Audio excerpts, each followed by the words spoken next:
Selama ini wisata-wisata yang dikelola di desa-desa itu kan dikelola oleh Pokdarwis. Nah, selama itu income ke kabupaten tidak ada. Harus ada Pak, masukan Pak. Karena infrastruktur untuk menuju wisata itu kan juga pakai infrastruktur kita. PKS pertama dengan hutan Kalipinus sudah dimasukkan berapa persennya untuk pemerintah daerah. Di Jugosari itu ada orang tua, tua sekali masih punya anak itu TK Pak, TK dan rumahnya tidak layak sama sekali untuk perkembangan anaknya. Di situ saya mikir ada ya orang di sekitar masyarakat masih hidup begitu gitu.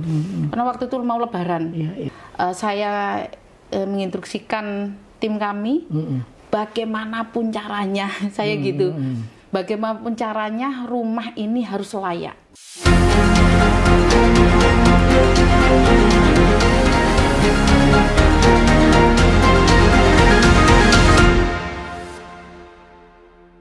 Assalamualaikum warahmatullahi wabarakatuh. Salam sehat dan salam sejahtera untuk kita semua. Tribuners, 50 anggota DPRD Kabupaten Lumajang telah dilantik hasil pemilu 2024 sekitar 8 bulan yang lalu. Banyak hal yang sudah dilakukan para anggota DPRD Kabupaten Lumajang. Untuk mengetahui apa saja yang sudah dilakukan, gebrakan yang sudah dilakukan para anggota DPRD Lumajang, kita akan membahasnya dalam acara Gebrakan Sang Pemimpin bersama saya Tri Mulyono, pemimpin redaksi Tribun Jatim Network. Untuk itu telah hadir bersama saya orang nomor 1 di DPRD Kabupaten Lumajang, Ibu Oktaviani Hajah Oktaviani SHMH, Ketua DPRD Kabupaten Lumajang. Assalamualaikum, selamat siang Bu. Waalaikumsalam warahmatullahi wabarakatuh. Selamat siang Pak. Terima kasih Bu Okta sudah dipersilakan hadir di gedungnya. Asri Bu ya, sejuk gitu sejuk, ya. Bangunannya ikonik. Iya, ini harus sejuk rumah rakyat soalnya Pak, jangan sampai panas. Baik, Bu Okta, sebelum lebih lanjut bisa dijelaskan lebih dulu Bu Okta susunan komposisi struktur organisasi DPRD Kabupaten Lumajang hasil pemilu 2024 kemarin. Silakan. Nggih. DPRD Kabupaten. Terima kasih. Assalamualaikum warahmatullahi wabarakatuh. Selamat datang Pak dengan tim di Kabupaten Lumajang. Terima kasih sudah mau rawuh di kantor kami. Siap. DPRD Kabupaten Lumajang 50 komposisi DPRD Pak. Ya. Hasil pemilu 2024. Ya. Dan di posisi pertama itu ada di Gerindra, yaitu 11 kursi. Wah, ini pemenang pemilu di Lumajang. Alhamdulillah, dan yang pertama mungkin ya. Siap. Gerindra yang pertama di Kabupaten Lumajang. Yang kedua, wakil ketua 1 itu dari PKB. Kalau Gerindra berapa kursi Bu? 11. 11. PKB itu 10. Oke, dibagi wakil ketua. PDIP itu 8. Terus P3. P3 itu 7. Oke. PDIP 9 apa 8 ya? 9 ya. PDIP 9, P3 7. Jadi ada 1 ketua, Bu Okta sendiri, ada 3 wakil ketua. Dan 7 fraksi di sini Pak. Kalau tahun 2002 periode yang kemarin tuh 8 fraksi, kita sekarang 7 fraksi. Oke.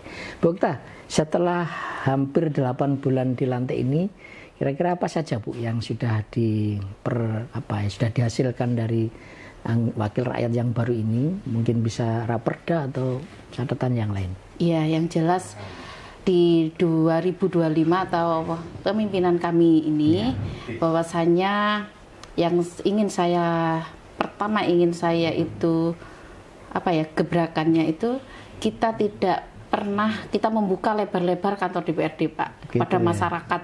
Jadi tidak membatasi semua aduan masyarakat yang intinya mau membangun Kabupaten Lumajang. Langsung kita tangani sesuai dengan komposisi kemitraannya. Dan juga kalau masalah menghasilkan apa di DPRD Kabupaten Lumajang, DPRD itu kan ada 3 fungsi. Fungsi pengawasan, penganggaran, dan juga legislasi. Dalam pengawasan ya kita tetap aja mengawasi apakah pemerintah itu sudah sesuai rule ya.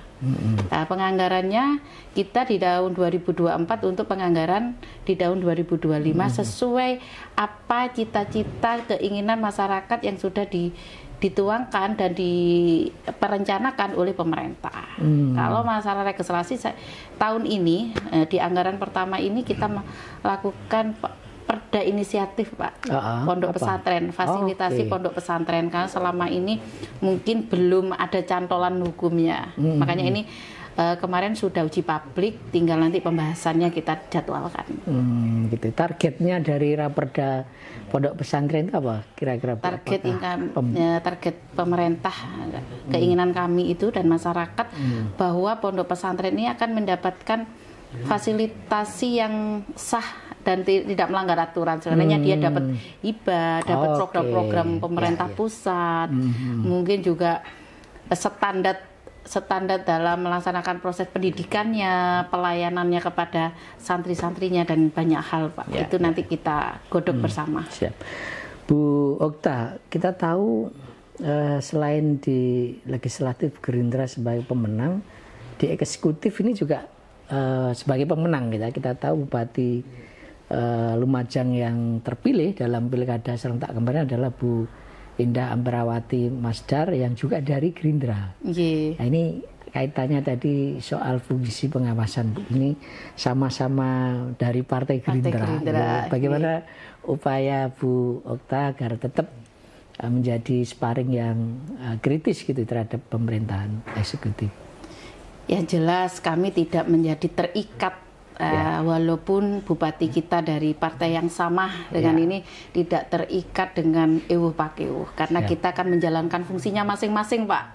Kan begitu. Fungsi bupati yaitu eksekusi, eksekutor dalam pelaksanaan dalam proses-proses untuk kesejahteraan masyarakat.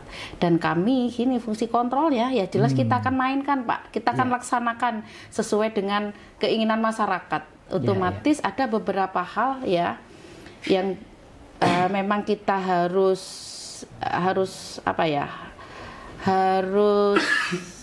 lebih greget lagi karena ini partai yang sama. Jangan sampai begini.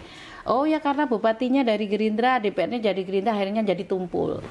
Janganlah, karena kami sama-sama saya dengan Bunda Indah sama-sama punya tujuan yang sama, ingin mensejahterakan masyarakat, di mana fungsi kontrol kami akan tetap dilaksanakan dengan role-nya. Jadi malah ini justru sebagai beban moral gitu ya Bu beban Okta. Moral yang mana harapan masyarakat ke kami berdua ini. Jangan sampai ini mengecewakan ini. Mengecewakan. Yang jelas satu Pak, kita harus pahami kepada masyarakat bahwa tidak mungkin kita itu mau memuaskan seluruh masyarakat Kabupaten Lumajang. Yang jelas kami yang utama kontrol dan ininya yaitu 20 janji politik beliau itu memang harus terpenuhi. Walaupun nantinya ada segi-segi lain yang memang harus pemerintah juga harus dilaksanakan. 20 janji ini ya tidak semerta-merta harus tahun ini karena kita sesuai kemampuan. Kemampuan kita, makanya step by step mana yang perlu didahulukan, mana yang bisa dilaksanakan di tahun anggaran ini, karena jelas janji politiknya beliau itu tidak bisa dilaksanakan di tahun ini di anggaran yang pertama. Semuanya nanti bisa dilaksanakan beberapa programnya di pergeseran di PAK. Makanya pendukungan kami itu dengan mempercepat penggeseran Pak. PAK itu ya. PAK. Jadi setelah evaluasi sudah ada evaluasi BPK, kami akan segera cepat melaksanakan PAK. Baik, Bu Okta, kita tahu masyarakat Lumajang itu dikenal kritis gitu ya, dan dinamika politiknya cukup menghangat gitu ya. Nah, punya catatan seperti apa Bu? Bagaimana menangani masyarakat yang punya dinamika demikian tinggi seperti di Lumajang ini? Bu Okta? Oh ya, kalau dinamika itu dimanapun ada dinamika politis Pak. Dimana setelah pasca politik, sebelum politik ini memang. Nah kami sih merasa Lumajang ini tidak panas.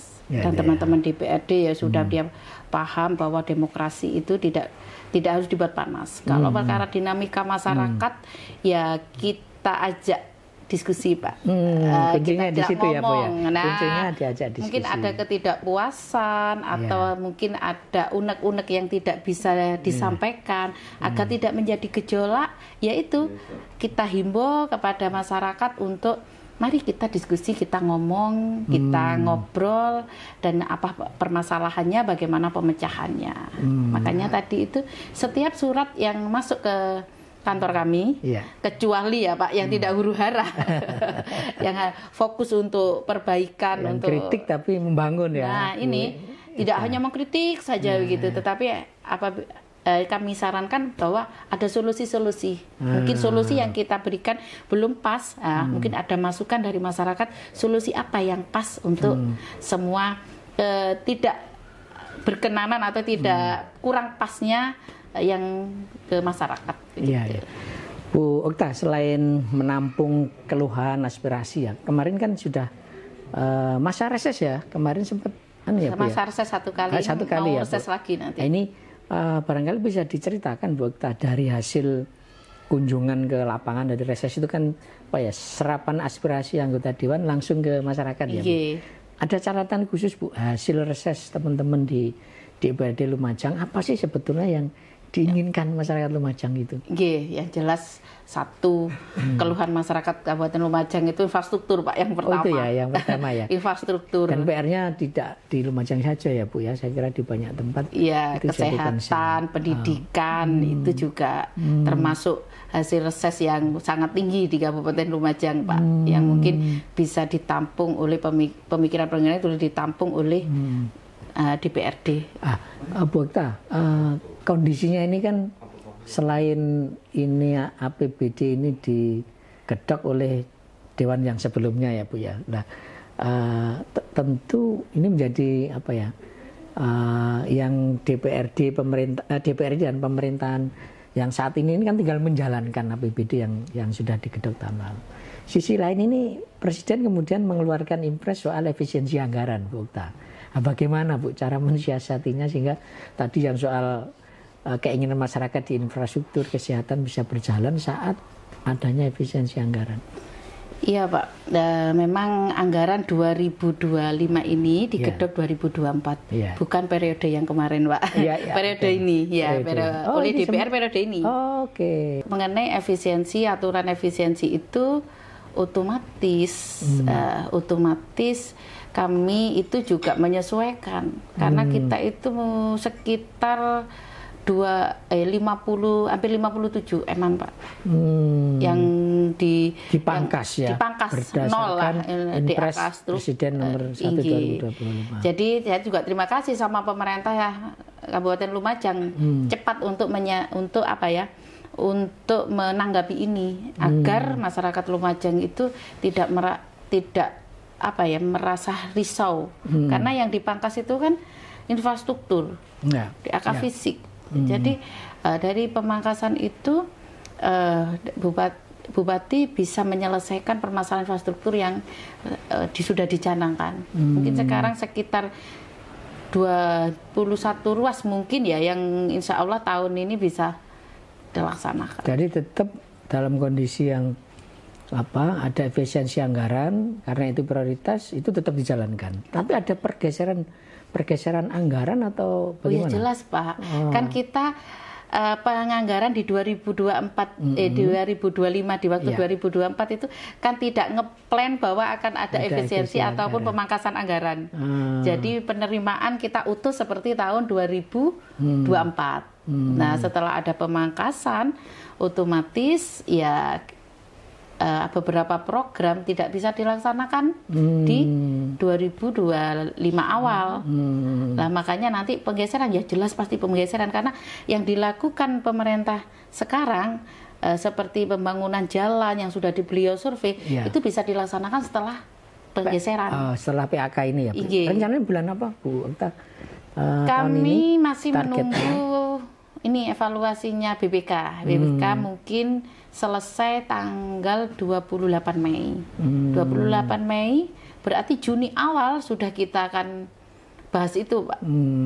Gitu tadi ya. Iya. Diharapkan pertengahan inilah kira-kira itu sudah pertengahan ada. Ini mungkin nanti Dok kepastian.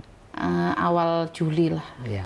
Bu Okta, salah satu PR di pemerintah Kabupaten Lumajang ini bagaimana meningkatkan PAD.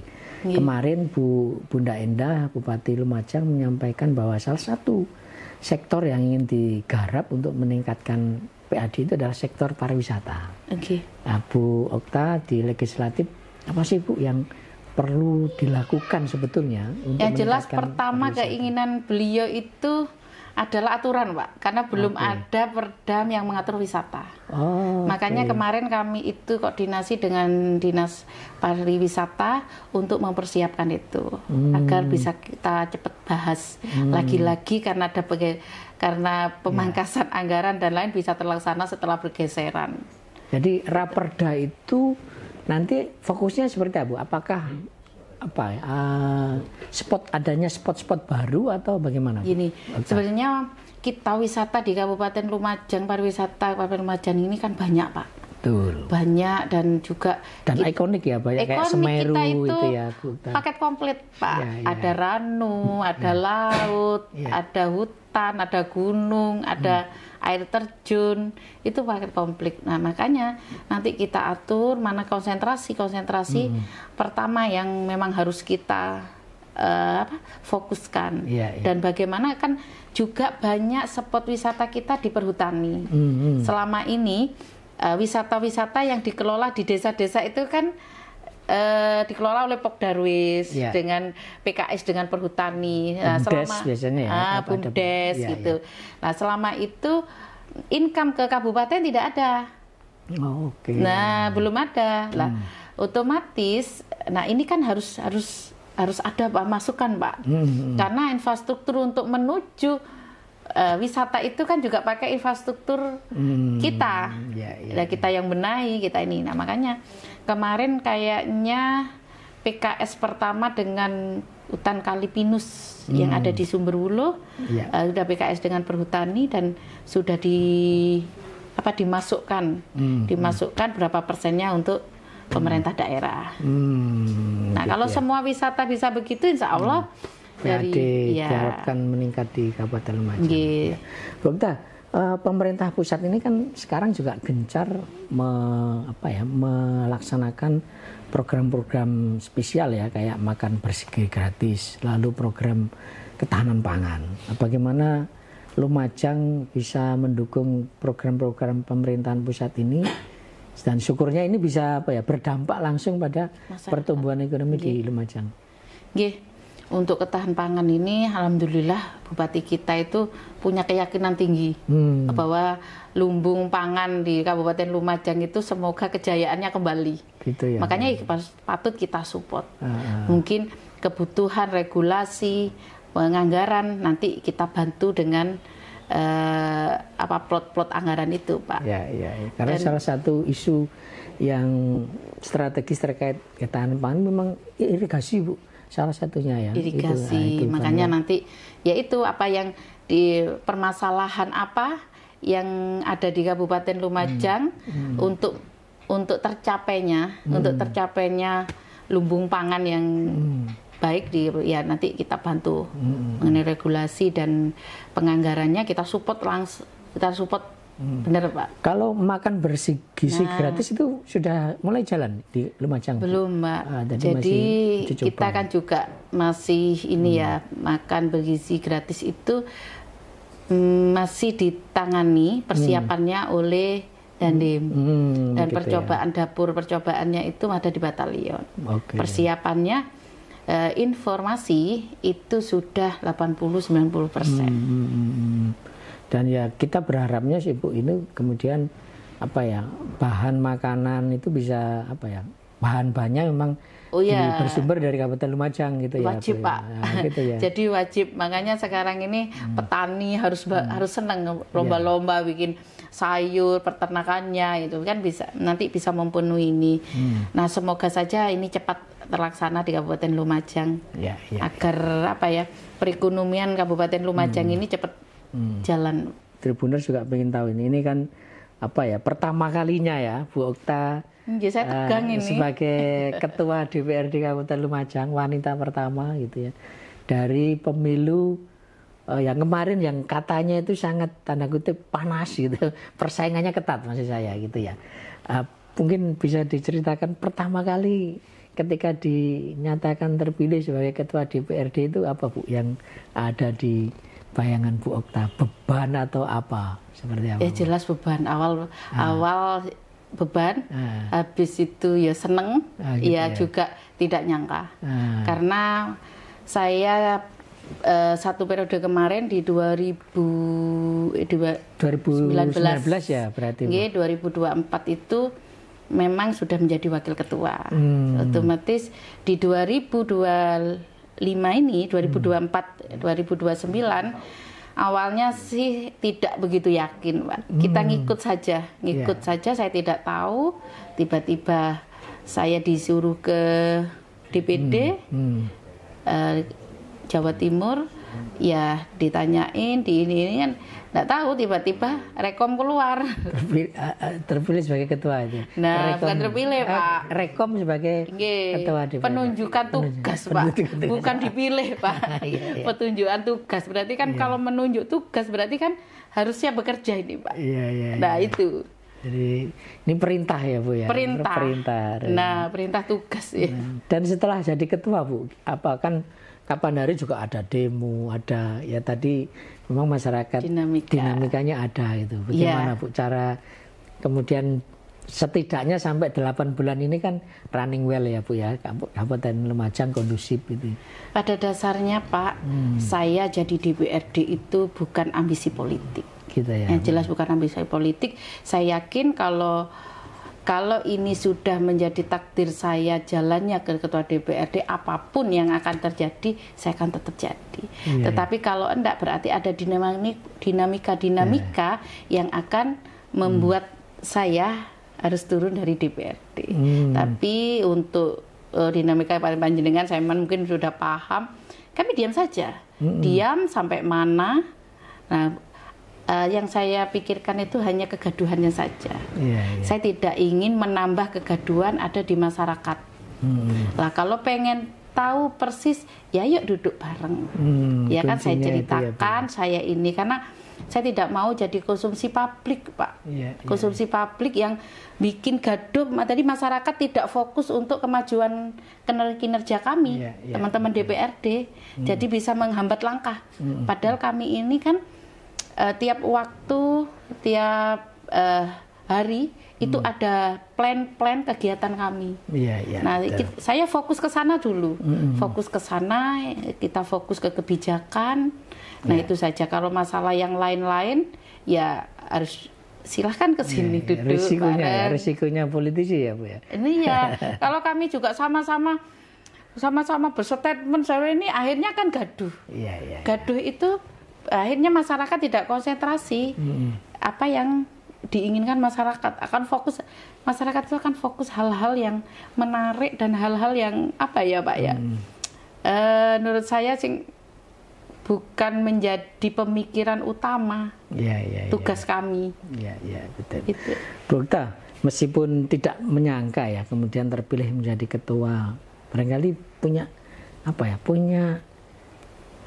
motivasi apa Bu yang kemudian Ibu terjun ke politik, kemudian sampai ke puncak karir lah, boleh dibilang begitu ya Bu. Ini kan puncak karir di Kabupaten Lumajang gitu ya. Yang memotivasi Ibu kemudian bertahan, survive sampai kemudian berhasil menjadi pimpinan itu apa Bu? Ya ini nakti tadi. Saya ini bukan dari politisi Pak, dan saya ini bukan dari sebuah organisasi. Jadi saya ini ya pekerja rumah tangga biasa dan pekerja. Gitu. Ada usaha di keluarga kami itu saja. Ya memang lagi-lagi jalan takdir itu ya memang Bunda Indah. Yang punya peran besar. Peran besar adalah Bunda Indah. Ibu Okta dulu pencari politik gitu. Pertama itu Pak, kami itu memang saya sebagai tim suksesnya beliau masih dengan Cak Torik. Di situ setelah beliau sukses menjabat bupati dan wakil bupati, Bunda komunikasi dengan saya bahwa nyalon saja. Gitu. Ceritanya gitu. Kita takut loh. Nanti kalau sudah Mbak Okta walaupun tidak jadi kan tidak masalah. Secara maaf Pak ya, tidak ini secara finansial Mbak Okta kan mungkin selesai. Jadi saya kepingin orang itu di kebijakan itu sudah tidak memikirkan dirinya sendiri. Sudah selesai padahal tidak selesai Pak. Saya kan. Jadi mikirnya Bunda, ya yang jelas Mbak Okta itu nantinya akan fokus. Untuk yang lain-lain mungkin keluarga kan sudah ada yang menghandle. Nah itu setelah itu kita nyalon daftar dan waktu itu saya dikasih nomor urut 2. Nah nomor urut 2 dan pemilu 2019 ya Mbak Okta ya. Pertanyaan santai dulu Pak, katanya Bunda antara jadi tidak jadi tidak masalah. Ya kan kami masih bekerja, sibuk ke luar kota, ini gitu sama keluarga. Lah habis itu Desember kalau tidak salah itu. Desember itu ada tekanan dari keluarga saya. Karena muncul dan nama-nama, lah itu. Loh, ini kok panggil saya Ani Pak, keluarga saya. Ini nyalon bagaimana ini? Nah, kok nggak ada kampanye begini begitu. Nah akhirnya kami didudukan keluarga. Waktu itu pemilihannya di April kalau tidak salah. Iya betul, 2019. Nah April. Desember itu akhirnya bapak saya sudah pekerjaan taruh sudah ke masyarakat. 4 bulan kami ini alhamdulillah dan ini dapat suara jadi pemenang. Tetapi sebelum itu Bunda Indah sudah ngasih posisi saya itu ketua PAC Pak. Sudah gitu masuk struktur. Jadi saya mau nyalon itu karena mungkin di daerah Candipuro itu tidak ada PAC-nya, menunjuk saya sebagai ketua PAC. Itu mungkin dasar pertimbangan waktu itu saya juga suara terbanyak waktu 2019. Candipuro, ya, dan juga saya masuk struktur kepengurusan. Baik, Bu Okta, tentu selain Bu Indah ya, panutan di politik ini siapa lagi Bu Okta? Nggak tahu ya, mungkin orang pusat sana yang kami tidak kenal. Oh gitu ya Pak. Awalnya tidak ada yang kenal Pak. Ya Bunda Indah itu. Satu-satunya ya. Satu-satunya panutan di patron yang politik. Yang narik politik itu adalah Bunda Indah. Makanya pemikiran dan mungkin sebagai politisi itu harus begini, harus politisi itu harus ikhlas, harus tidak mikirkan diri sendiri, itu ya Bunda Indah. Siap. Jadi saya itu orang desa Pak, orang desa, tahu kan rumah saya daerah Sumberwuluh, bawahnya gunung di tempat erupsi Pak. Gitu. Nah, saya itu harus ke Lumajang sendiri. Tidak ada keluarga yang mungkin organisasi atau PNS atau apapun tidak ada. Jadi saya dengan Bunda Indah. Itu ya Pak, guru politiknya. Guru politik. Dan jelas saya sangat belajar sekali sama beliau. Mungkin ada, apakah saya melangkah gini salah, apa melangkah begitu saya salah. Ini selalu Bunda teman diskusi saya Pak. Baik, Bu Okta, setelah sekian lama terjun di politik itu ya, akhirnya terjun ya, meskipun bukan pilihan. Ada satu hal atau poin penting apa Bu Okta yang diyakini bahwa politik ini memang jalan hidup Bu Okta? Barangkali sebenarnya bukan jalan hidup sih politik ini. Politik ini konsekuensi sudah yang harus saya laksanakan. Apapun yang terjadi saya harus sesuai rule-nya bahwa saya itu dipilih oleh masyarakat. Kalau memang saya tidak mampu, saya mungkin tidak bisa memberi yang lebih kepada masyarakat, ini yang akan jadi beban. Nah di situ. Jadi ini ya apa perasaan untuk tidak mengecewakan jelas masyarakat itu. Nah, ya, keinginan dalam hati saya begitu Pak. Saya tuh kepinginnya dengan mereka memilih kami itu ada sesuatu yang memang benar-benar mereka rasakan. Baik dari segi kebijakan, walaupun kami kan bukan eksekusi Pak. Jadi ada program itu yang kita lakukan kan menampung, membuat aturan. Kita seandainya memang membutuhkan anggaran untuk keinginan masyarakat itu kita anggarkan di penganggaran. Gitu. Bu Okta, dari sekian lama terjun di politik ini, barangkali ada satu momen yang tak terlupakan gitu ya, momen yang paling membekas sebagai politisi apa Bu? Apa ya Pak? barangkali ketika terjun ke lapangan oh ya, kadang-kadang itu kalau kita terjun ke lapangan memang agak miris Pak, agak miris. Kadang-kadang ada rumah, saya pernah di Jugosari itu Pak, di Jugosari itu ada orang tua, tua sekali masih punya anak itu TK Pak, TK dan rumahnya tidak layak sama sekali untuk perkembangan anaknya. Nah setelah itu terus dia itu mungkin perekonomian keluarganya juga tidak bagus, rumahnya tidak layak Pak, jujur tidak layak. Dia kayak kandang gitu. Di situ saya mikir ada ya orang di sekitar masyarakat masih hidup begitu gitu. Karena waktu itu mau Lebaran, saya tahunya memang dari medsos. Memang kan kami nggak mungkin turun sewilayah begitu kan. Memang peran media sosial ini sangat membantu. Wartawan ini penulis sangat membantu. Jadi dari info-info itu hanya saya telusuri sampai gini, ada ya gitu. Itu di kecamatan kami. Hanya saya menginstruksikan tim kami. Waktu itu Lebaran kurang 5 hari. Bagaimanapun caranya saya gitu. Bagaimanapun caranya rumah ini harus layak. Loh, wis ojo ngomong anggaran dari mana, sudah saya tanggung pribadi. Nah, saya harus layak dan dia bisa Lebaran.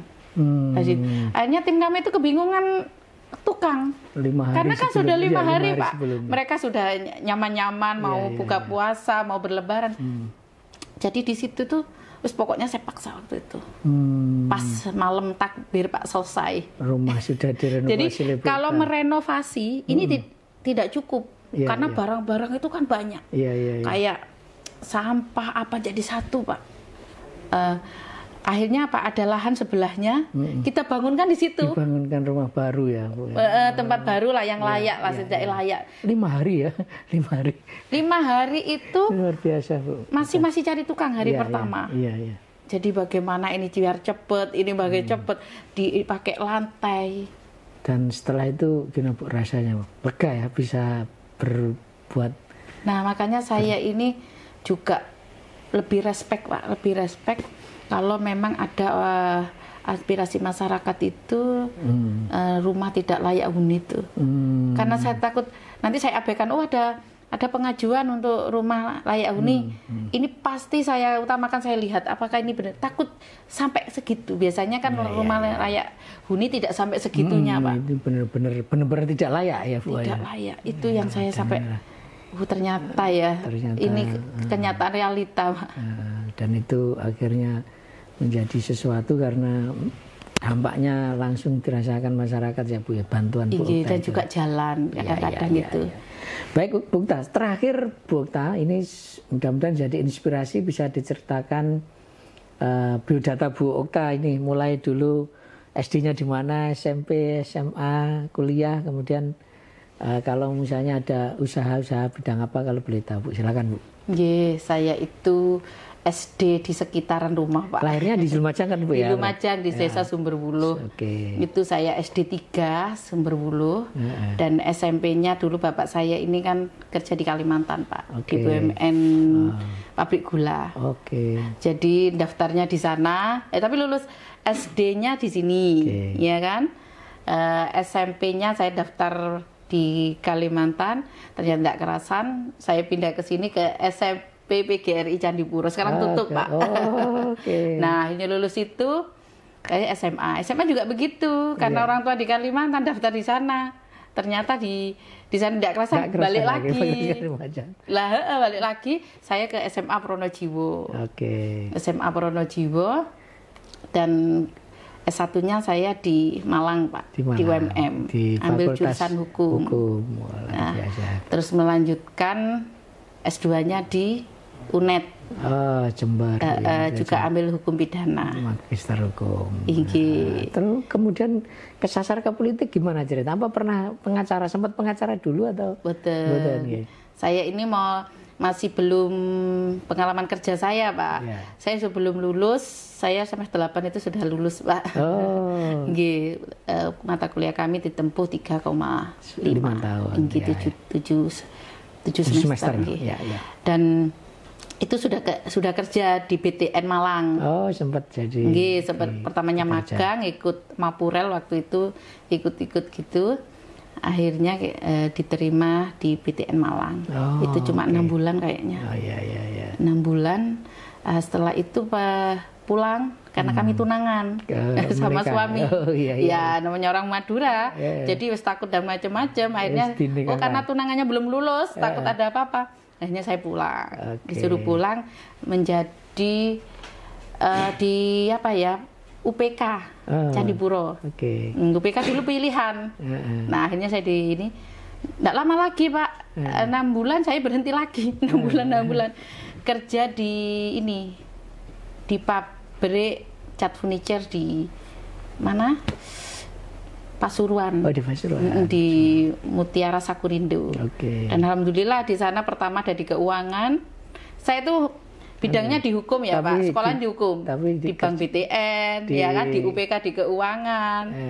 Terus habis itu di mana di Pasuruan, di cat furniture itu saya bagian keuangan. Saya sampai jadi kabak keuangannya.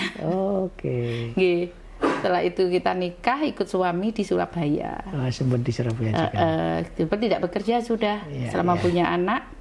Tetapi saya itu kan tidak enak nganggur. Tidak enak menganggur dan saya ada syarat. Pokoknya punya anak 2 boleh kerja. Akhirnya saya ngelamar di lain tidak boleh. Akhirnya masuk ke perusahaannya keluarganya suami. Di Perak, Pak, di ekspedisi. Nah, saya pernah tinggal di daerah mana ya? Perak itu daerah Jalan Jakarta situ. Siap. Pernah tinggal di daerah mana sebelum Suramadu itu? Kenjeran. Kedung Cowek. Sebelahnya. Kenjeran. Surabaya Timur lah pokoknya. Nah, di situ itu selama 1,5 tahun sebelum kami itu kan merintis dari nol dengan suami, Pak. Akhirnya bisa beli rumah di daerah Ndriyorejo. Gresik. Gresik. Perbatasan Surabaya Gresik. Ya, akhirnya kita pulang situ 2027. Bapak ini menginginkan kan kita pulang sebenarnya. Jadi suami pertamanya dimintai tolong. Jadi suami itu bekerja Senin sampai Kamis. Jumat sudah ke Lumajang. Nah, itu ya karena perusahaan keluarga ya biasa aja. Lama-lama capek. Nah, mungkin strategi orang tua, Pak. Akhirnya enggak bisa sering ke Lumajang. Saya masih di Surabaya. 2027 kita sudah boyong ke sini. Merintis karir sebagai pengusaha. 2008 saya jadi tim suksesnya Bunda. Jadi ceritanya 2029 itu garis takdirnya begitu ya, Pak ya. Perjalanannya panjang sampai kemudian menjadi orang nomor 1 di DPRD Kabupaten Usaha Lumajang. Di sini itu kan memang di tambang pasir, Pak. Jadi saya seringnya juga sering bolak-balik Lumajang Surabaya karena waktu itu masih tol dikerjakan oleh Waskita. Kami bekerja sama dengan Waskita. Jadi aneh ya, sehingga bisa sekarang sudah ada tol, sekarang malah gampang sebetulnya, Bu. Tapi sekarang sudah memutuskan untuk tinggal di Lumajang. Ini yang jadi ini, Pak, yang jadi permasalahan itu kadang-kadang begini, berhenti enggak ya di politik atau lanjut enggak ya? Karena jujur saya masuk politik ini usaha tidak berkembang, Pak. Malah gitu, Pak ya. Loh, jujur usaha tidak berkembang. Karena enggak konsentrasi barangkali. Bukan tidak konsentrasi, karena bapak saya itu begini. Saya disuruh untuk melepas semua pemikiran usaha, suruh fokus di sini. Nah, sedangkan dulu kan pemasarannya semuanya kan saya dengan suami. Nah, karena saya masuk di politik ini bapak tidak mau dan beliau juga nggak mau program-programnya kabupaten ini pakai ngambil material dari kami, memanfaatkan ini ya kekuasaan sebagai bayangkan jangan begini, waktu kita erupsi mana itu Huntara itu kan lebar. Huntara itu kan lebar, berapa bangunan ya di situ ribuan. Tapi pernah ada suatu penawaran, bagaimana kalau pasirnya ngambil dari perusahaannya Pak Satuan, bagaimana kalau ngebruknya pakai ini, kita kan sudah punya tambang resmi, punya armada untuk itu. Jawabannya Bapak gimana? Saya tidak mau. Wah, luar biasa. Saya tidak mau karena anak saya di situ ada di pemerintahan, ada di DPRD. Saya tidak mau melibatkan itu. Silahkan cari yang lain. Saya tak bekerja dengan cara saya. Takutnya apa? Bener kita MOU soal pekerjaan, tetapi nanti nyangkut-nyangkutnya. Oke. Jadi di situ, jadi makanya walaupun pembangunan besar Kabupaten Lumajang tidak ngefek ke usaha kami, Pak. malah berkurang, Bu, ya, karena malah berkurang karena kami tidak konsentrasi. Biasanya kami kan jual ke Surabaya gitu kan, nawarkan ke plan-plan. Sekarang kan nggak bisa.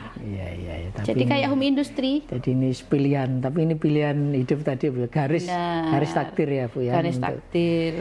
Dan demikian saya kira Tribuners, banyak hal tadi yang sudah disampaikan Bu Oktaviani, luar biasa ya, dari seorang wanita biasa yang tidak bercita-cita menjadi politisi, sekarang menjadi orang nomor 1 di DPRD Kabupaten Lumajang. Kita berharap banyak hal yang kita bisa petik dari obrolan kita dengan Bu Oktaviani, Ketua DPRD Kabupaten Lumajang. Sampai ketemu dengan tokoh-tokoh selanjutnya. Saya Tri Mulyono, pemimpin redaksi Tribun Jatim Network, mohon undur diri. Assalamualaikum warahmatullahi wabarakatuh. Salam sehat dan salam sejahtera untuk kita semua. Download Tribun X sekarang, menghadirkan lokal menjadi Indonesia.